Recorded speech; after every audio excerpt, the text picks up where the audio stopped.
بسم اللہ الرحمن الرحیم. السلام علیکم ورحمۃ اللہ وبرکاتہ. تمام اسٹوڈنٹ کا میرے چینل پر خوش آمدید کہتا ہوں. سب اسٹوڈنٹ کو تمام اسٹوڈنٹ سے یہ ریکویسٹ ہے کہ میری ویڈیو کو اینڈ تک دیکھیں، اور آج کی جو ویڈیو ہے وہ تمام اسٹوڈنٹ کے لیے، کلاس 9 کے اسٹوڈنٹ کے لیے بہت ہی امپورٹنٹ ویڈیو ہے، کیونکہ اس ویڈیو میں آج ہم فزکس کے چیپٹر نمبر 1 اور چیپٹر نمبر 2 کو ڈیٹیل کے ساتھ پڑھیں گے، اور اس ٹاپک کو ضرور پڑھیں گے جو کہ ایگزام پوائنٹ آف ویو سے بہت ہی امپورٹنٹ ہے. تو تمام اسٹوڈنٹ سے ریکویسٹ ہے کہ وہ اپنی بکس نکالے اور ڈائریکٹ انٹروڈکشن ٹو فزکس پر آ جائے. تو سٹارٹ کرتے ہیں. انٹروڈکشن ٹو فزکس یعنی فزکس کا تعارف. In the 19th century, physical science were divided into 5 distinct disciplines: physics, chemistry, astronomy, geology and meteorology. 19ویں صدی میں فزیکل سائنس کو فزکس، کیمسٹری، علم فلکیات، علم طبقات الارض اور موسمیات 5 واضح شعبوں میں تقسیم کر دیا گیا. The most fundamental of these is the physics. In physics we study matter, energy and their interaction.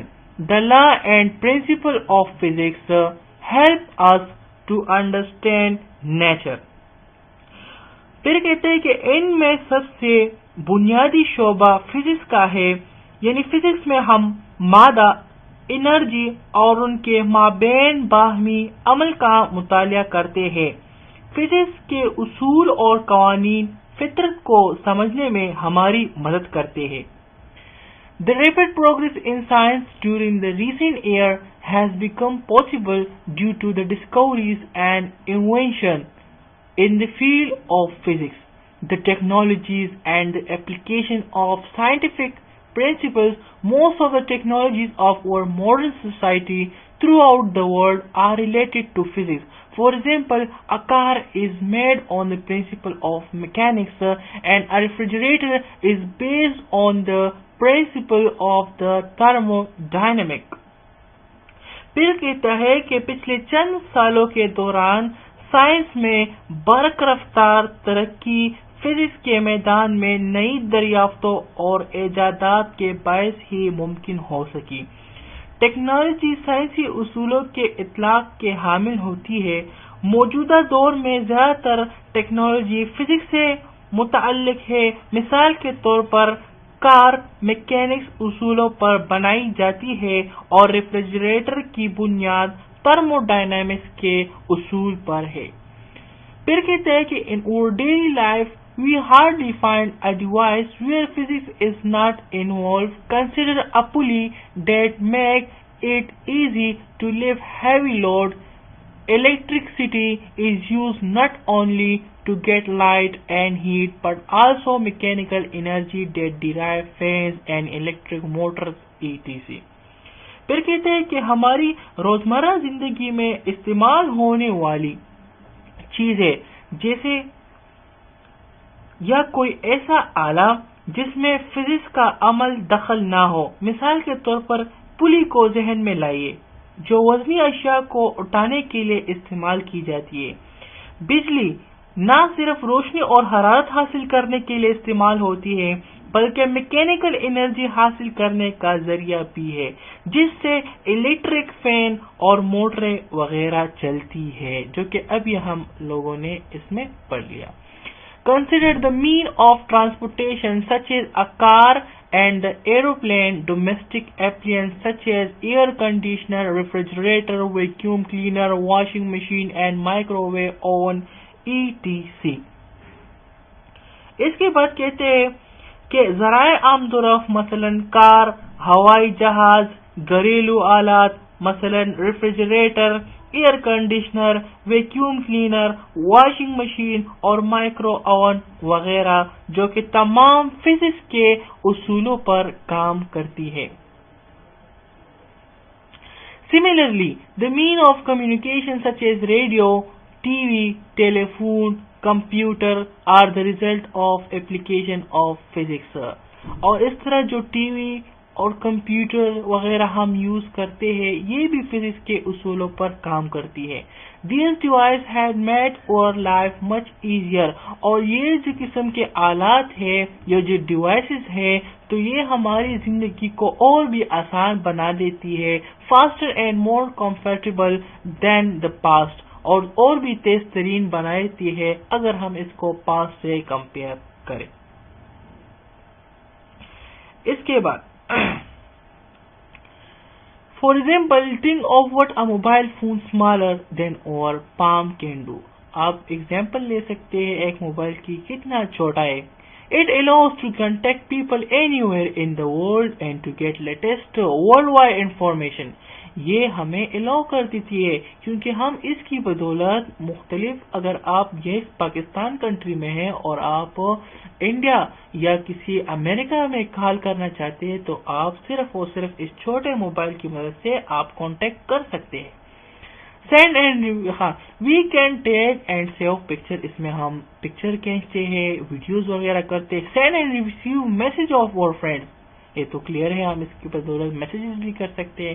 And we can also receive radio transmission and can use it as a calculator as well. اور اس کی وجہ سے ہم radio transmission بھی کر سکتے ہیں اور ایز ویل ایز یعنی کیلکولیٹر کی مدد بھی ہم اس سے لے سکتے ہیں. اس کے علاوہ امپورٹنٹ کوشچن پر آتے ہیں فزیکل کوانٹیٹیز. ہم اس کو اردو میں طبی مقدار کہتے ہیں. All measurable quantities are called physical quantities. تمام قابل پیمائش مقداروں کو ہم طبی مقدار کہتے ہیں. For example such as length, mass, time and temperature, جیسا کہ مثلا لمبائی، ماس، وقت اور ٹیمپریچر.